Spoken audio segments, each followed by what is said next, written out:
Reniflez quoi, vous? Non, Enfin, sur ce que j'ai vu de la Pologne, je ne vois pas trop le piège, puisque, bon, on n'est pas obligé d'attaquer à tout va. Oui, ça sera un bloc bas, mais autour de Lewandowski, je vois tellement peu de choses et peu de joueurs de talent, à moins peut-être qu'il associe, alors qu'il change un petit peu son 11, parce que là, il a vu quand même certaines carences, et Lewandowski, je pense qu'il a du poids et qu'il va gueuler, quoi, parce que sinon, c'est injouable pour lui. Non, pas forcément. Après, ça dépend. Elle a plusieurs cordes à son arc, cette équipe-là. Elle a Piontek, elle a Milik, elle a Zielinski. Là, elle joue un match où, tu l'as dit tout à l'heure, elle est dans un truc où elle doit jouer le match nul peut-être. Là, sur un match à élimination... L'Arabie Saoudite, il y avait Milik et c'est bien. C'est un match à élimination directe. Peut-être que ça peut changer, peut-être que l'entraîneur ou le sélectionneur peut changer son fusil d'épaule, peut-être qu'il peut y avoir une autre tactique. Ça peut être plus compliqué que c'est une équipe emmerdante à jouer, quoi qu'il arrive. Mais c'est quand même, quand tu vois que tu évites l'Argentine, qui aurait été, alors pour le coup, un adversaire bien plus compliqué, et ça pouvait être l'Argentine, tu vois, tant qu'ils ne voient pas la marque. Je pense que les Polonais, Didier, leur objectif, ça va être d'arriver au tir au but avec Szczesny dans les buts, qui est remarquable. Ouais, ça peut aussi. Bon, moi, je pense Eric et Claude, j'ai l'impression... Mais reconnaissez contre l'Argentine... Attendez, je vous coupe, parce qu'on va passer quelques images quand même de la victoire, de la qualification de l'Argentine contre la Pologne. Sébastien Tarago qui suit au plus près des Bleus. Sébastien, bonsoir. Vous êtes où, Sébastien? Vous êtes devant le... Ah, vous êtes devant votre hôtel, d'accord, très bien. Pardonnez-moi, Sébastien. Donc, France-Pologne, on en était à le tirage au sort idéal pour les Bleus. Un peu d'opinion, Sébastien? Oui, je pense que c'est mieux d'affronter la Pologne que le Mexique. Après, ça ne préjuge pas d'une qualification. Et je ne dis pas que les Polonais sont très mauvais, mais ils n'ont pas montré grand-chose quand même depuis le début de la compétition. Je ne sais pas ce que vous en pensez. J'ai l'impression que c'est plutôt partagé comme opinion. C'est un football que les Français connaissent bien. Ils savent à quoi s'attendre vraiment de manière assez claire. Voilà, je pense que le Mexique aurait pu poser... davantage de problèmes à cette équipe de France, être plus agressif.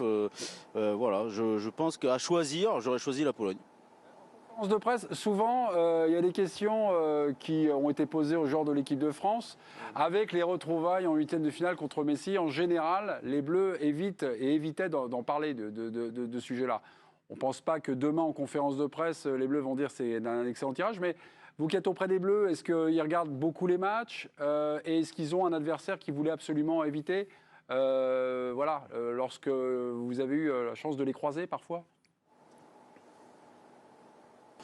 Oui, bien évidemment, ils ne s'aventurent pas à dire qui préfèrent croiser sur leur route en huitième de finale, ça va de soi, mais bien sûr que ils sont plutôt contents de ne pas rencontrer l'Argentine, donc ça c'est une évidence. Et pour répondre à votre question, oui, ils regardent les matchs. En tout cas, ils le disent beaucoup. Ils restent assez longtemps, soit à table, soit dans la salle de vie commune. Alors comment ils les regardent, ça on peut en discuter parce que ils jouent aux cartes, ils s'amusent, ils discutent, mais voilà, ils regardent les matchs, oui.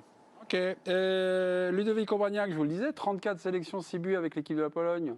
Vous êtes né en France, Ludovic? Eh oui. Non, vous êtes pour qui, là? La France ou la Pologne? Juste comme ça. On partage, il n'y a pas de mal, on partage en deux. C'est pas possible, c'est la France ou Pologne? Ah non, c'est les deux. Ah, c'est les deux? Oui, c'est les deux. On sera content. Si c'est la France, c'est bien. Si c'est la Pologne aussi. Un peu plus la France. Binational, on ne demande pas de choisir. Ah, d'accord, ok. Et je ne choisis pas entre mon père et ma mère. Oui, on a... bah si, à l'équipe du sport, c'est souvent... oui, c'est... là, en l'occurrence, non.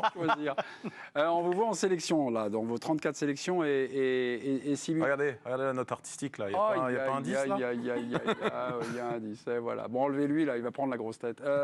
France Piron, les France-Pologne dans l'histoire, est-ce que vous avez déjà travaillé un peu sur le sujet? Est-ce que, voilà, sur les rencontres, les différentes rencontres, quelques histoires à raconter? C'est ceux toujours ton maillot de la Pologne. Oui, non, attendez, excusez-moi. Parmi les 4 adversaires potentiels de ce soir, les Polonais, c'est ceux qu'on a le plus affrontés, donc on les connaît bien. Il y a eu 16 matchs au total entre la France et la Pologne. Le bilan est plutôt positif, 8 victoires, 5 nuls et 3 défaites. Le dernier, c'était un match amical, il y avait une petite victoire 1-0 en 2011. En Coupe du Monde, je ne sais pas s'il faut bon de le rappeler, c'était en 82 et on avait perdu 3-2. Mais on va rester sur la dernière victoire en date, c'était en 2011 face à un certain Ludovic Obraniak. Oui, le match de la Coupe du Monde 82 est un match extrêmement particulier, il faut le remettre dans le contexte, puisque c'est le match pour la 3e place et c'est après Séville 82 contre la RFA, on est bien d'accord. Match traumatisant. Ah oui, traumatisant pour toute une génération. C'est pour ça qu'on reste sur 2011, c'est mieux. Ouais. Et il avait fait beaucoup tourner du coup.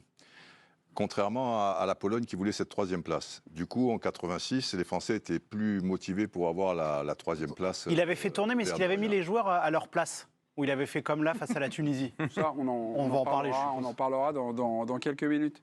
Le dernier match, c'est ce soir. On avait un super duel sur le feu. France-Pologne, ça sera dimanche. Ça sera le 8e de finale du mondial, donc pour les hommes de Didier Deschamps. France-Pologne, et c'est l'adversaire idéal pour les Bleus. La question a été partagée, débattue. Il y a eu un super duel. Alors, qui gagne? Est-ce le tandem Éric Blanc et Claude Leroy? Ouais. Oui, ça s'en fait la volée. 82-18.